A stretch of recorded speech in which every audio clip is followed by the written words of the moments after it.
Welcome to another edition of What the Fuck Happenings here. Yeah, find an excuse not to have to say. Not where I should be. That's it. Yeah, I'm not where I should be. I remember to look over here. The screen's over there. But anyway, yeah, so today will be something like, well, I guess I have the website over there just for the hell of it. Yeah, if I just switch the videos.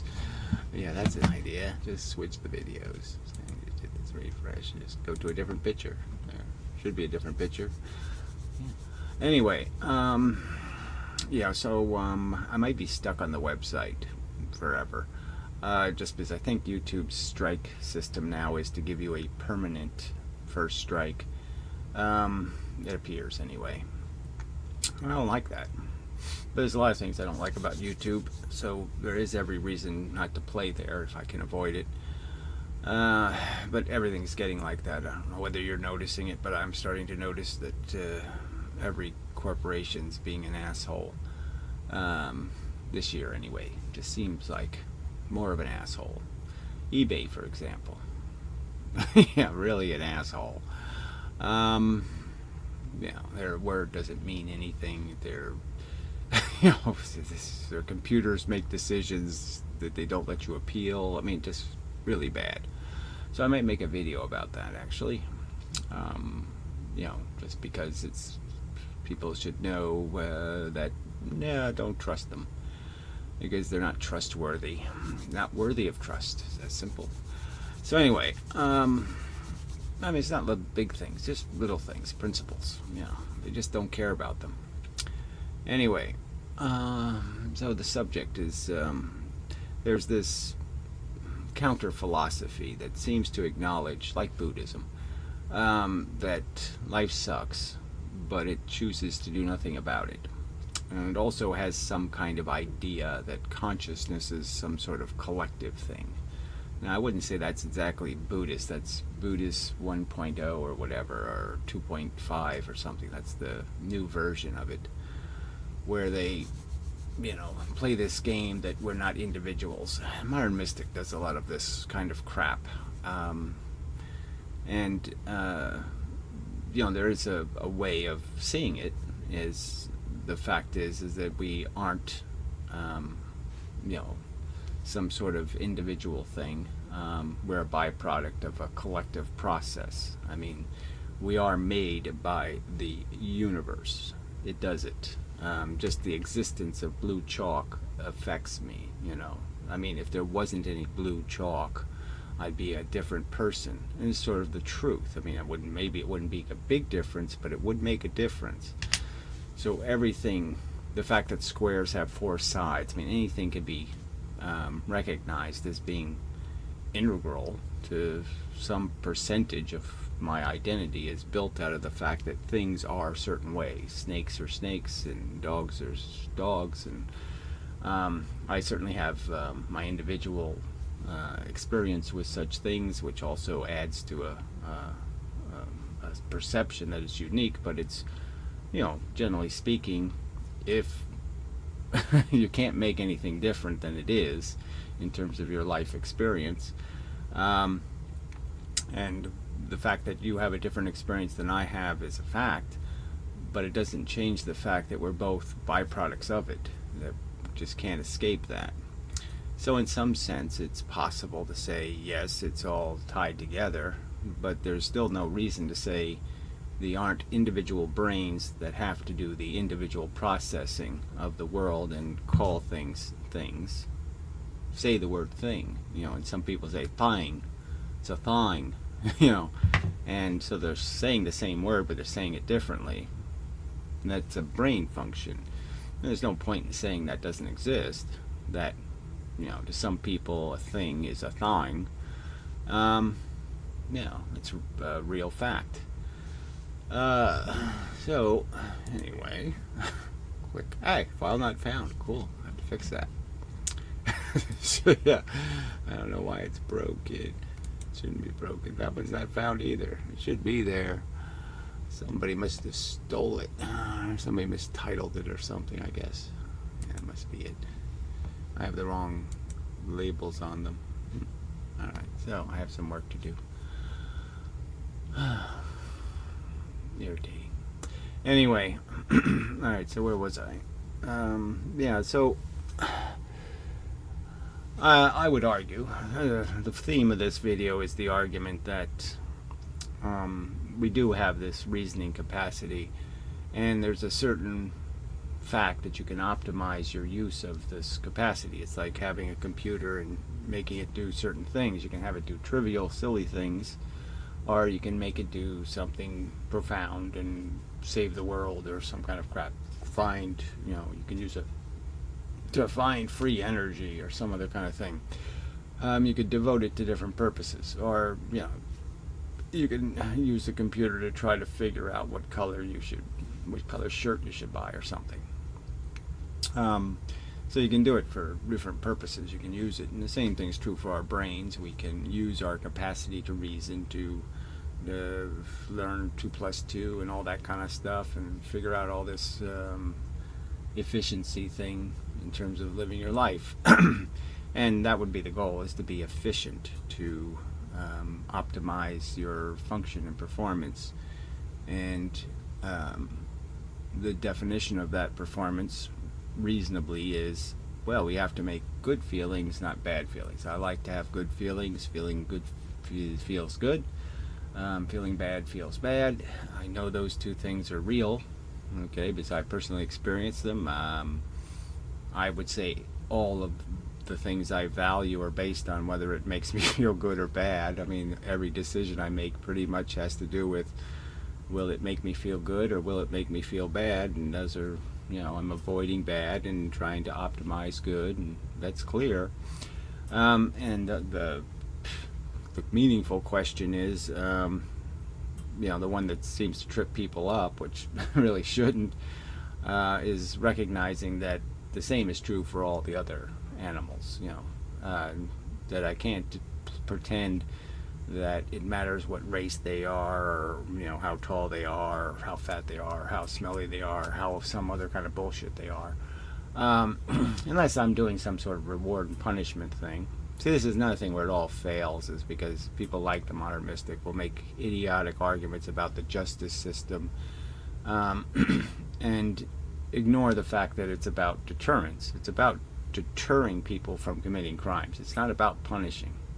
We wouldn't bother with it, frankly. No smart person would say, yes, let's have a criminal justice system, if it didn't work in terms of deterring crime. I mean, that's the only reason you have it. Your obvious reaction is, as if people start committing a certain crime way too much, you start saying, they gotta punish that. I mean, it's clearly the function is to stop the next guy from doing it. And they just ignore that. And that's where you see the flaws in this reasoning. And they do this with this idea of the collective consciousness too, the just gigantic gaping flaw in the reasoning process, to ignore the fact that the individual machines are functioning. They are doing the processing, and collective or not, you have to work through those machines. You have to make these arguments to the machines. You don't have collective consciousness by just saying, I thought of it, therefore I've done my job, and I'm everything's completed here. No, it doesn't work that way. So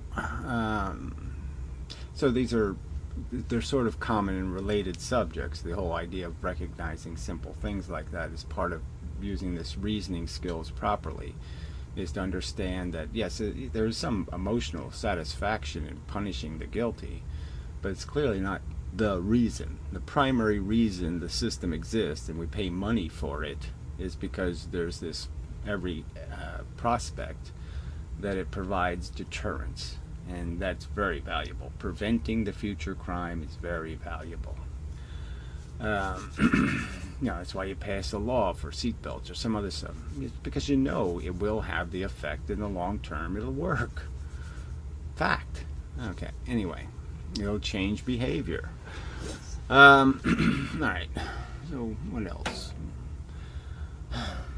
So yeah, I should be. It's almost like it's such a simple argument. The idea that you can recognize that everything that's valuable about your welfare has to do with you feeling good or feeling bad, and that's really the primary value, the kernel of value, the real currency you're living for, is capitalizing on your comfort.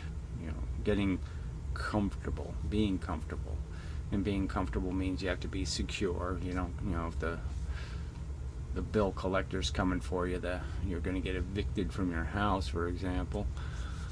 Some other evil's coming to get you. You can't be comfortable.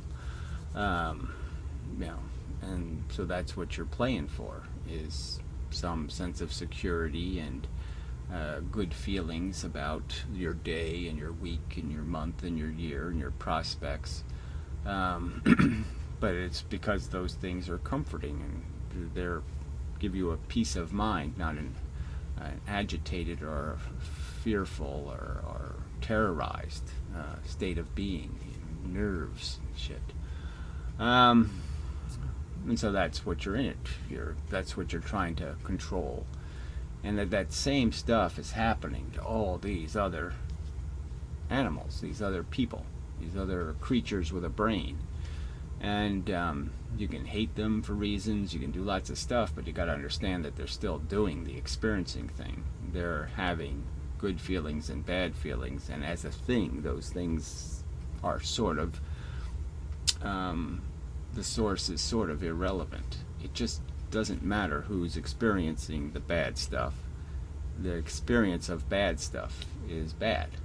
It just is all by itself. I don't need any story to pile on it to make it bad.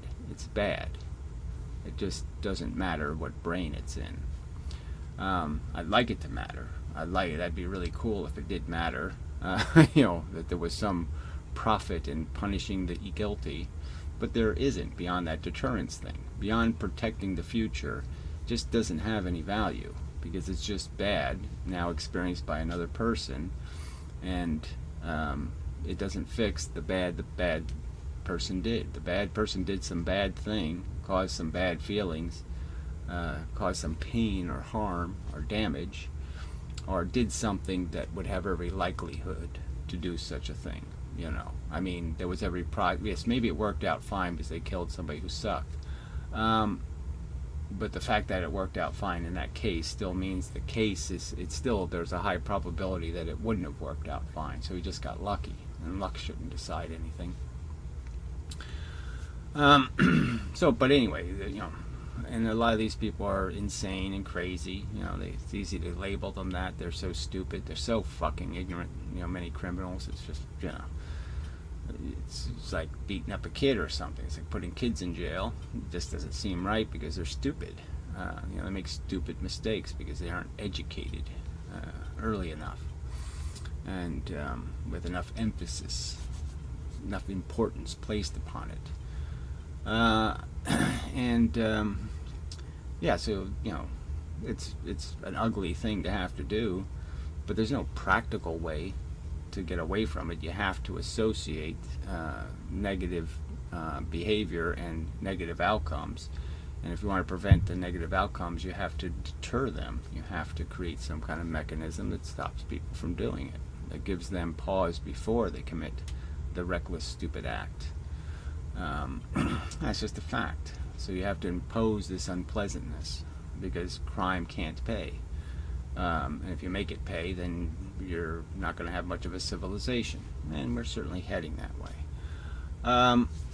So anyway, but it's just a subtle, small part of the subject. And if people can't get the subtle, small parts, they're not going to get the big picture part either. But there's just a simple idea that you're existing and you have this computer, this brain that can do this reasoning, can put objects next to each other and compare them and recognize patterns and say this is like that and it's like that, and a knife is like a pair of scissors, and like a pair of toenail clippers. You can associate all these things together and say which one is potentially dangerous and all that stuff. We can recognize all that, And the key to getting it right, to doing that right, is to recognize when you look out in the world that the things that you don't like, all those other smelly, fat, stupid people, are also having one of these conscious experiences, and they have good days and bad days. And the fact is them having a broken leg is just as irritating and unpleasant as, generally speaking. I mean, obviously, it's more of a problem for people in certain conditions. I mean, if somebody already has cancer and you give them a broken leg, it's really piling on. So, it could be a little worse for them. But generally speaking, bad is bad, and it doesn't matter who it's happening to, and that's just a fact. And so your brain sort of has to work on recognizing that I'm in this maze with millions, billions of other rats.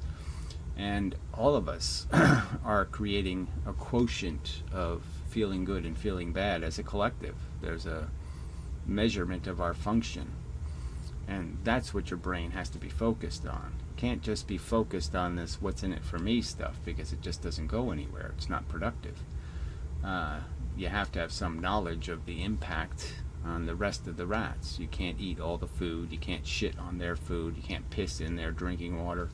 All of these kind of fundamentally logical things that people really should be able to understand, that just doesn't work. The people upstream can't just ignore the people downstream.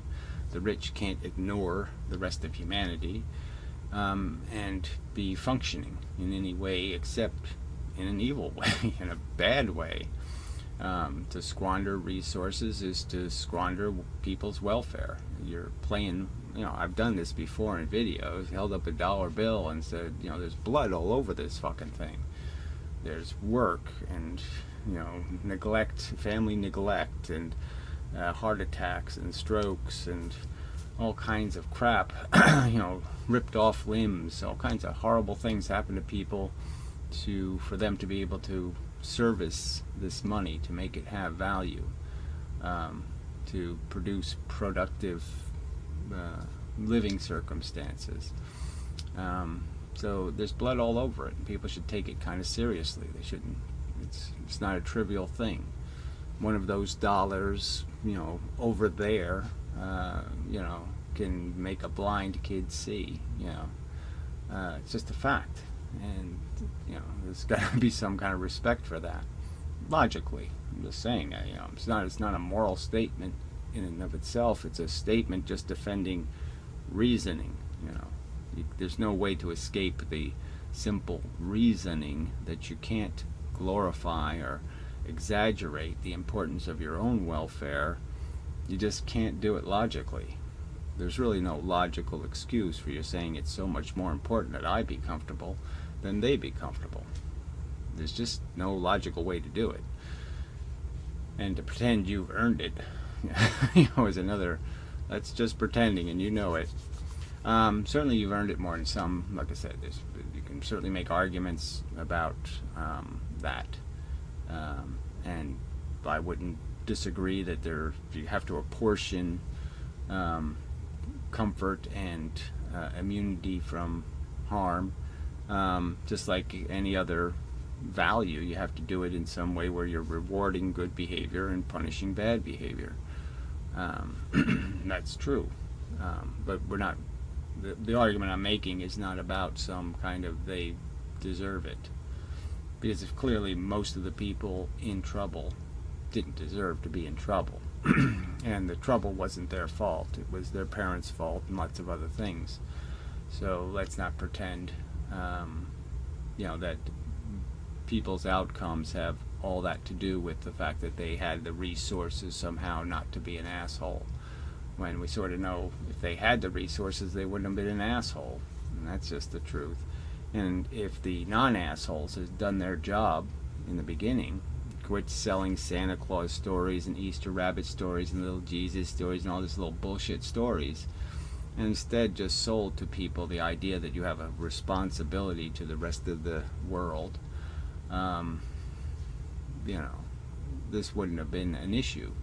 We wouldn't have such debauchery in our civilization if we raised people to be part of it. and we don't do that. We raise them to be cynical and self-interested and greedy and selfish and all of that crap.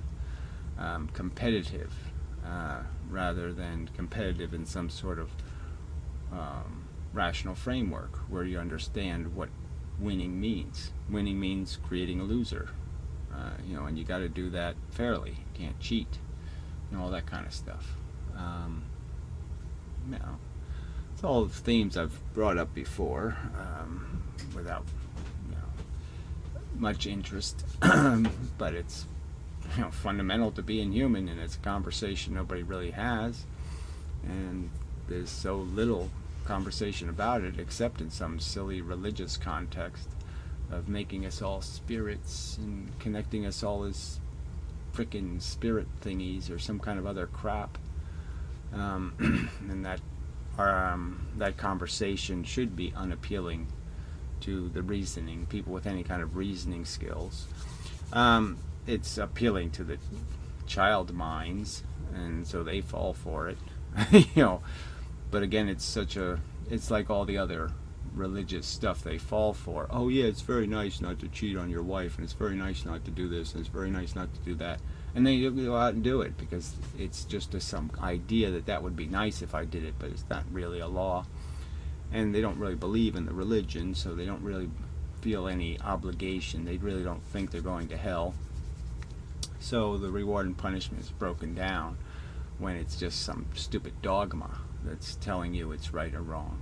If you understand it's your own kids in a sense, I guess that's another way of viewing it. If people could appreciate that all the children are their children, so to speak, that they're all just as valuable and just as needful of your attention and all of that crap, then maybe they could start to get it, But we see the world the way it is, and the fact is a lot of parents just couldn't have given a shit, quite obviously, because the people they raised are assholes, and so, they just didn't pay much attention to this obligation to give a damn. And yet they think they need to, give them money, and that'll make it all right. So, instead of giving them any kind of real education or paying any attention to the development of their humanity, they think they can just give them money and that'll solve their obligation as a parent. I provided for them. Didn't provide that they'd become a human being. So, the inheritance whores mostly I'm talking about, of course. Well, I need to have all this money so I can give it to my kids. But your kids are assholes. So you're still not doing society any good. You're rewarding an asshole. Somebody who you didn't require to, play the real reward and punishment game. Somebody you allowed to cheat and, pretend they were better than everybody else and all that horse shit. Entitlement. The worst kind. Alright, so this, of course, I would argue goes further to our obligation to animals, because they're doing much the same thing in terms of having a good day or bad day, in terms of their sensations. They obviously can be blighted by miseries, pain, suffering, anguish, fear, a lot of the same stuff that blights us, and can't escape it. They're part of the equation. They're part of the happening here on Earth. And you can't talk about how you successfully applied your intelligence to the dilemma of your existence if you haven't paid any attention to the fact that part of the dilemma of existence is them, their welfare, the fact that they're having trauma and events happening to them. And it's part of the real equation that you're going to be one number in. I guess that's a way of looking at it. I mean, I could compare it to some of the other videos I do on physics and such, but just in the sense that you can just see yourself as one part of a formula. And the outcome is the only thing that really matters, is that what's after the equal sign. And so even if you have your stuff in you're working right, you're doing your job, the truth is, if everybody else is not doing theirs, if all the other numbers are wrong, the formula sucks and the outcome sucks, and you suck because you're part of that outcome. You're part of that car, that drove over the little kid or something. I mean, being a passenger doesn't make you immune to paying attention and all that kind of stuff, and you can, the argument can be made that you helped, your mass helped to make the car heavier and helped crush the kid's skull even better. I mean, you're accountable for the whole game, not just your game. The whole game is how success and failure is going to be defined in the end, because it is just a pile of rats, and it's just the same way you're going to define it. You're not, if you were doing an experiment, you wouldn't say, there's 1,000 rats in front of you in an experiment. You wouldn't just pick out one and say, well, he's doing fine. Yes, the rest of them have cancer, but this one's fine. You know that would be cheating. The truth, and the truth is, we are the world we have, the one we make, the one we're making right now. The one we're rewarding and punishing, what we're doing in our lives to fix anything, and it's all on us, essentially. And if you can imagine yourself as a hero, then you can't play the game and say, well, no, I couldn't have possibly done anything better, I couldn't have done anything better.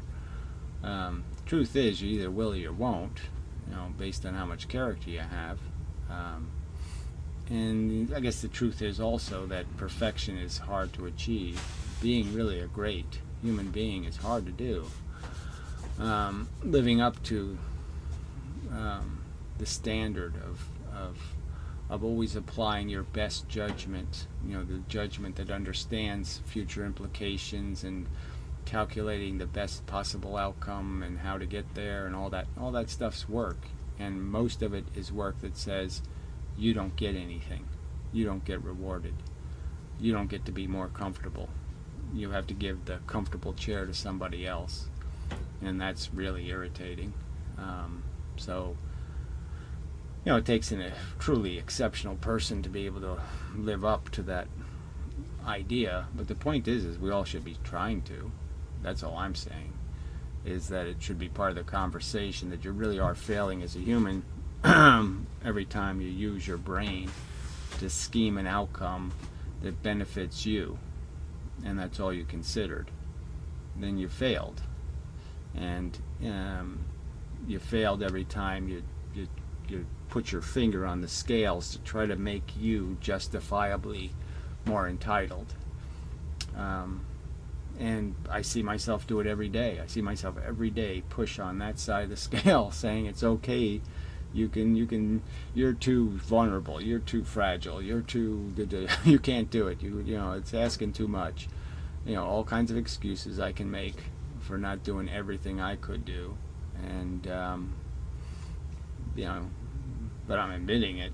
I suck at being great. There's other people who aren't admitting it. They're just pretending they're doing just fine, being an asshole, being a selfish cunt, and saying, well, that's fine. I've done my job here on Earth. And no, you haven't. You failed dismally. You're failing yourself and every consequential expression of what humans, the mechanism that got you here is you're failing that. You're failing your ancestors. You're failing anything and everything, because you're failing the future. And the future is all there is.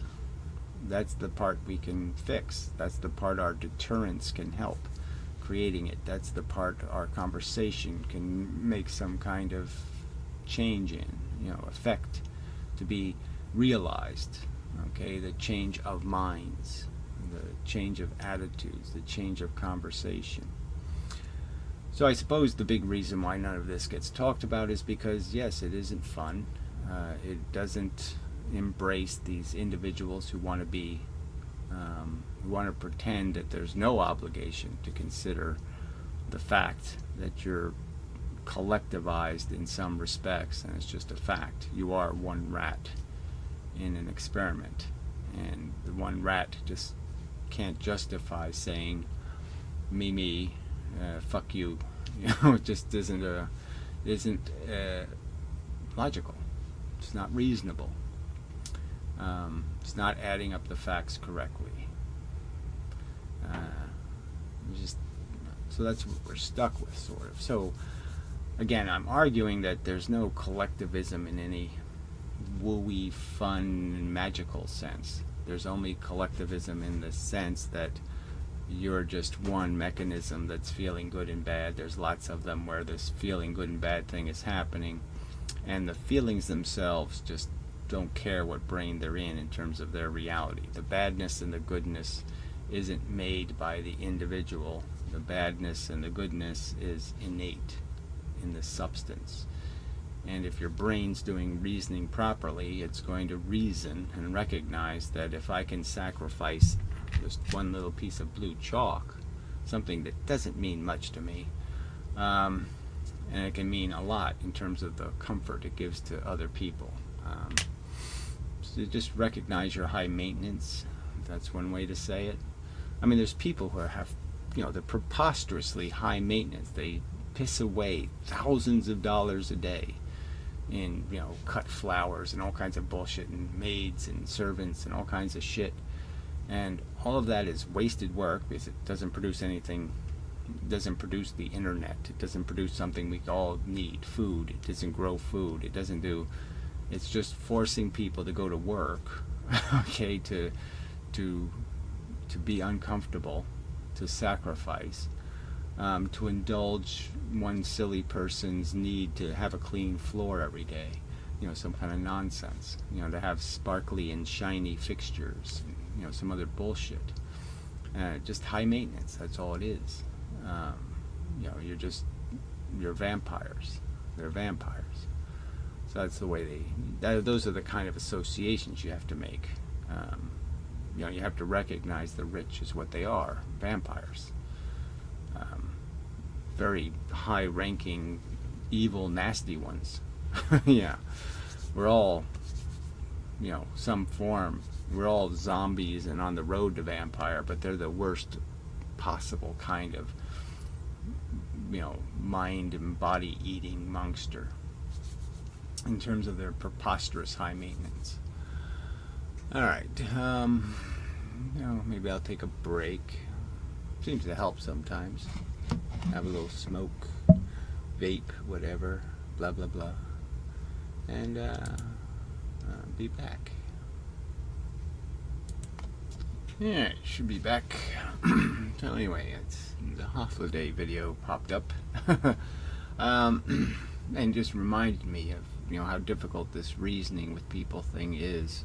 So you have two people that were pretty intelligent, modern mystic, holiday, and very different, I would suppose, in their nihilism, but the same sort of glib detachment from this idea of obligation, that their brain is this thing capable of adding 2 + 2 + 2, and they evade it, evade the obvious. So Holiday evaded the obvious by basically saying there's no proof that the other human beings are like me.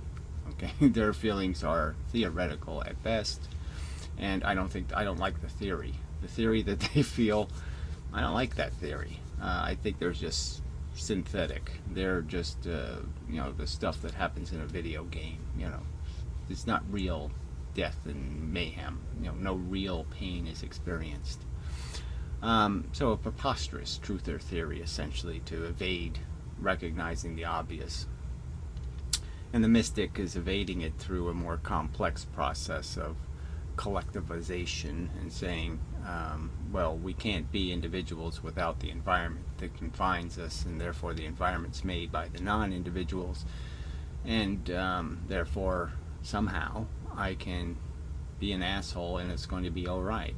I can use my brain to do poetry and ballet and some other kind of horseshit, and I don't have to worry about these real problems and figuring out how to solve them, because I'll just first assume I can't, I'm too stupid somehow, or I think the evasion is more like, no, I don't like it, I don't want to do it, and therefore if I don't want to, it's not meant to be. So it's almost like that kind, it's almost like an anaconda silliness where it's like, if it doesn't come to me naturally to be a generous, obedient, jump on the grenade, then I probably shouldn't do it because it didn't come to me naturally. It wasn't part of my genetics, therefore I don't have to do it. Some kind of real crap like that, and they're just such desperately stupid evasions of the dark, horrible truth. You're saying that if intelligent people are this evasive, of course all the stupid people will be. They'll jump on any happy wagon they can find to evade work. And it's just sad that the smart people are so corrupted by stupid impulses, and ones you could perfectly understand. You could perfectly understand why your body doesn't want to be collectivized. It doesn't want to be devoted to a function that doesn't have something to do with it. The fact that we are selfishly, genetically selfish, tribal, at the most generous we can be is familial. They call tribal as a concept, but that's pretty much family, right? Tribes are families. They're not really anything more than that. They're living so close together and so intertwined that there isn't much difference than just calling it a big family. And it's just nepotism that takes over. These are the things familiar, and the familiar things are important, and the ones that aren't are not. The ones I feel attached to and the ones I have relationships with matter, and the things that I don't matter. This bullshit doesn't make any logical sense. Again, it's not stuff smart people should make, these kind of obvious errors. And so you have to say, well, the error's being made because the meme isn't strong enough. The words I'm speaking, pointing out how that's just truth or bullshit. It's just people want to believe, they want to hate, and they want to justify it, and so this is how they justify it, by exaggerating and making up preposterous stories to make the evil much worse than the evil really was. My pain is so much more important. This was so much worse than it is for you, and I was such a strong and great person. And it's all storytelling and ego bullshit and self-justifications and blah blah blah. There's such obvious traps. So it's quite a daunting task having this conversation, because the idiots don't get any of it, and the smart people are still devoted to making it feel okay. They don't want to be uncomfortable, and they certainly don't want to feel guilty, because that's some sort of stupid thing to be.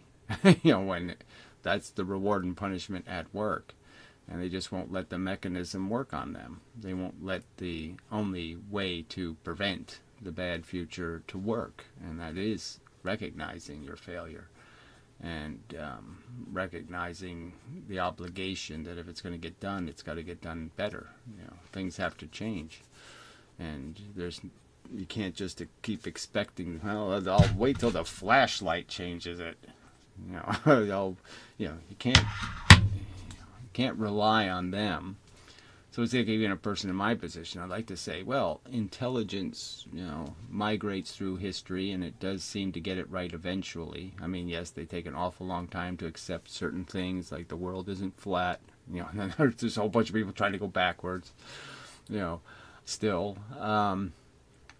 But, eventually they catch on.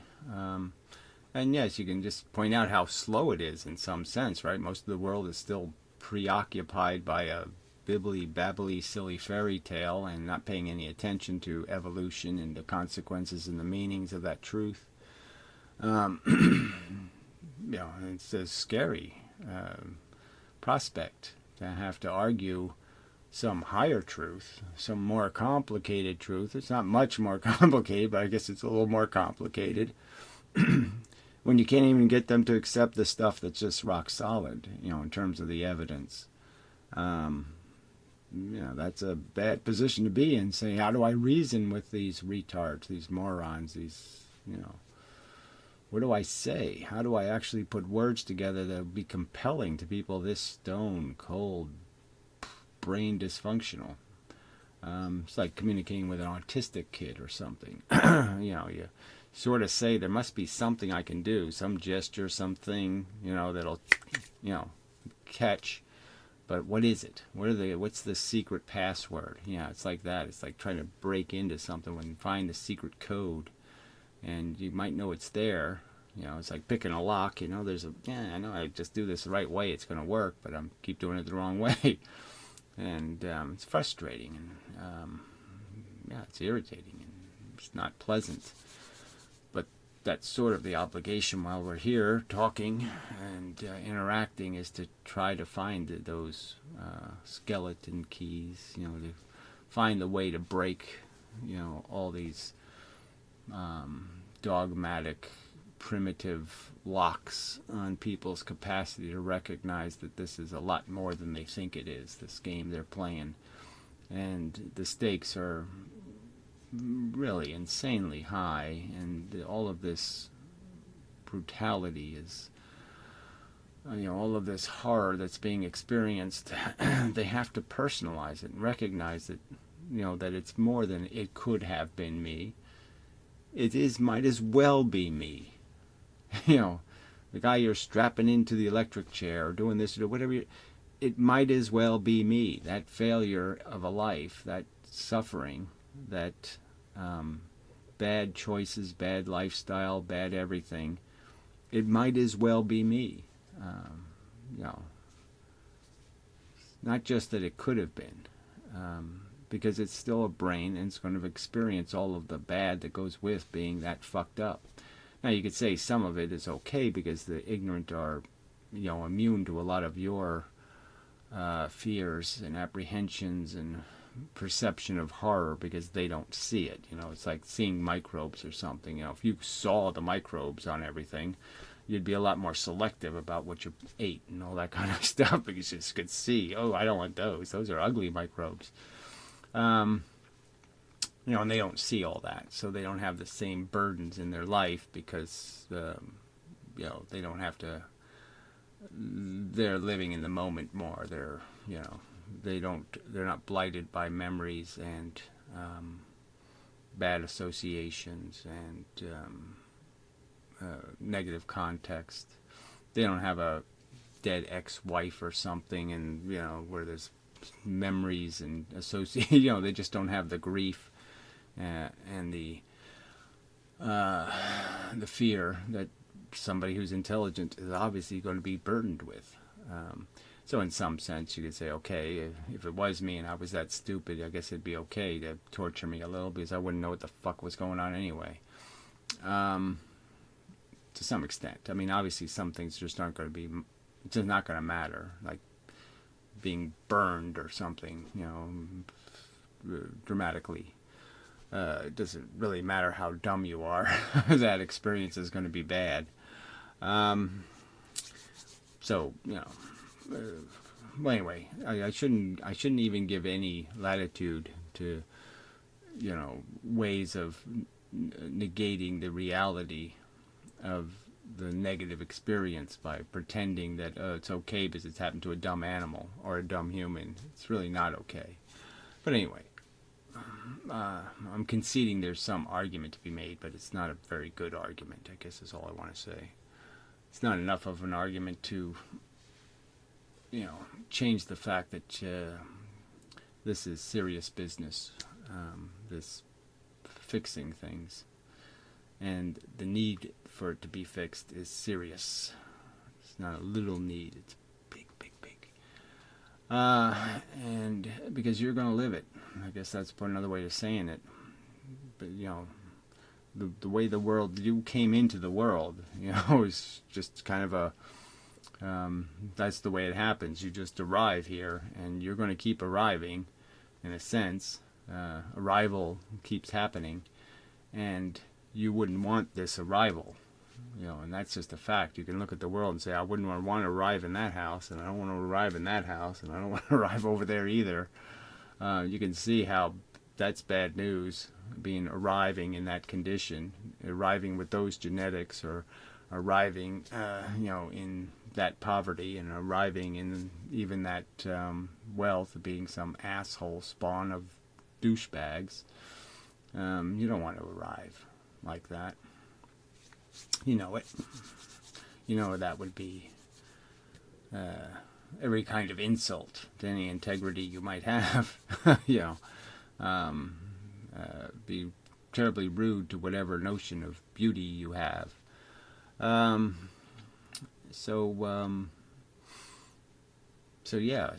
no reason to be anything but pessimistic and horrified. But you also have to keep rowing the boat and try to find a way to get out of this cesspool of shit and mediocrity and crud and garbage. And the only way out is the future and affecting it. And so that's what you have to be focused on, is getting people now to understand their obligation to that future, and that they can't keep doing the same thing and expect results that are different and all that kind of stuff. I mean, it's it's not going to happen because the fairy pixies come down and fix things. The actual humans have to communicate with each other and recognize the problem and then organize a plan to fix it. And the fix is going to be some kind of depressing conversation about how, we got to make hard choices about how bad we're going to let things get and all that kind of crap. And we have to do something to stop it. And all of that requires you to do things that are unpleasant, like putting crazy people in jail and, for the purpose of showing an example of why crime doesn't pay. So some other idiot will figure out not to commit the crime.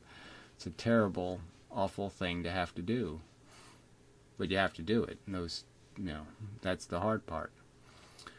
Kind of like, I've made this argument about how dismal the do-gooders are in terms of their function when it comes to feral cats and such. Where they think they're doing a great thing by, taking the cat, cutting its nuts off, and then just throwing it back on the street and spending $1,000 to do it. $1,000 worth of infrastructure per cat, to throw the animal back on the same bad circumstances without his nuts. I mean, they think they've done him a favor. I've done a good deed. I saved his life. You saved nothing. You kept something in a horrible circumstance. That's not doing anything a favor. And the simple solution is just to put them gracefully to bed, and say, maybe next time. Maybe next time you'll be born into a circumstance, you'll arrive in a place where we have a world that can take care of you properly. But that world doesn't exist right now, so you're going to have to just wait to arrive in a better circumstance. That's not such a bad thing to say. And now you have, instead of wasting that $1,000, now you can spend that $1,000 to get all of these other cats properly neutered, in the real sense, in the sense that they don't exist on the street anymore, that they don't keep getting born into shit. And we have to do the same thing to clean up humanity, and they have the same rotten, stupid, retarded approach of accepting the horrible circumstances and saying it's okay to live as slaves and wage slaves and all that. That's okay because you're surviving. That's good enough. And it's clearly not good enough. So anyway, we're so far from where we have to be. It's a long road. Well, let's not even say it's long. It's a tough climb. It's a real vertical mountain. And there's all kinds of opportunity for failure for all of us, or any of us.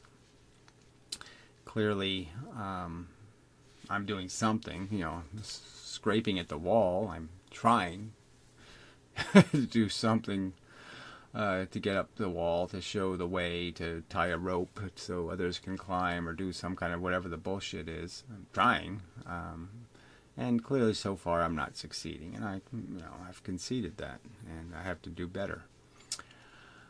But understanding what better is difficult, and it also might require me to wear a Barney the dinosaur suit and go, it might require something I just don't want to do. And I have to get myself to accept that maybe I have to do things I don't want to do. Maybe I have to be, maybe I have to lie or something. I mean, maybe getting up the mountain does require that I cheat all over the fucking place, getting up the cliff. But whatever. Hopefully I won't have to do that, but that's what's stopping me from getting anywhere, is the fact that, maybe you got to do this, you got to play this game hard, and brutal. Maybe I have to kill somebody and wear their skin or something. I mean, maybe so you also have to do something really, go find a celebrity somewhere and, peel off their skin and wear it. And, maybe I have to do something that horrible. Who knows? Just trying to point out why I'm failing. And part of it I will accept is I'm failing because, I'm not skilled. That's one reason I fail. I'm just not skilled. I'm not a people person. I don't want to talk to people. And I don't want to talk to anything. I don't like talking. As funny as that sounds. I mean, I seem like a talking kind of person, but I only do it because I have to. I wouldn't just be left alone. I can just make a whole list of, things. Why I'm failing. And some of them have to do with my nature as a fucking shitty monkey who often tries to find some excuse not to play exactly by what I know are the rules, to try to cheat myself an advantage. But again, I can make excuses that I've spent my whole life, in this fucking foxhole fighting this war. I really have been at war with the facts of life for my entire memory as a human being. I've never had a day where I didn't have a negative thought all day. I never had such a day where I could just contemplate being alive and say, oh, this is so much fun. It just didn't happen. So, it's sort of an excuse that it's, I've done pretty well to still be here, where I just didn't, say, oh, I don't care if they shoot me, I'm getting out of here. But again, I can make excuses, and it's just kind of, yeah, fuck that. I suck. And I'll keep saying it. I do believe it. I guess I have to believe it more strongly, but I'm just saying I'm working on it. But the real key is, nothing's going to happen if I'm the only one. We all kind of have to push each other up the cliff. And just not too much evidence that there's enough of us to push enough of us up the cliff yet. That there has to be a stronger thing where we can get some consolidation on these basic principles without offending each other and breaking the group necessity. I'm just saying that, the truth is, all you need is a couple million people, and then you have a political entity that has power that can force the agenda in a lot of ways. And because you just show up in every election and just say, feed me, okay, Democrats, or feed me, Republicans, or you're not getting any votes from us. And all the elections are decided by that small number.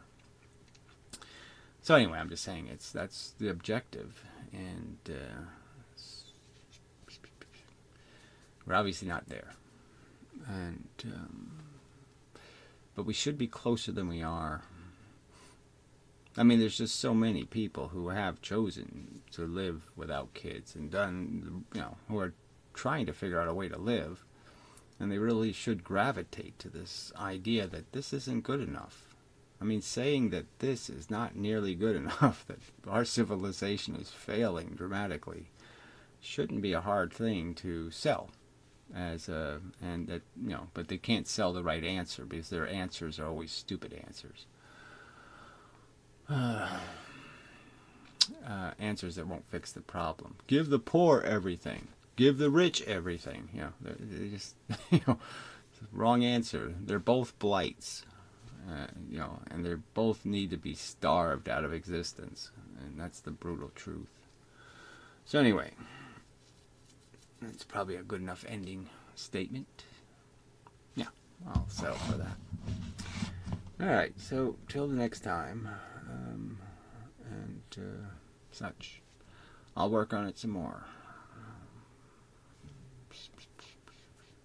Try shellacking my nails so they're harder, so I can get a better grip, whatever it takes, metaphorically. Blah, blah, blah, blah, blah. Yeah, I think that's it. Oh, hit the wrong button. I gotta hit this button. Alright, so till next time.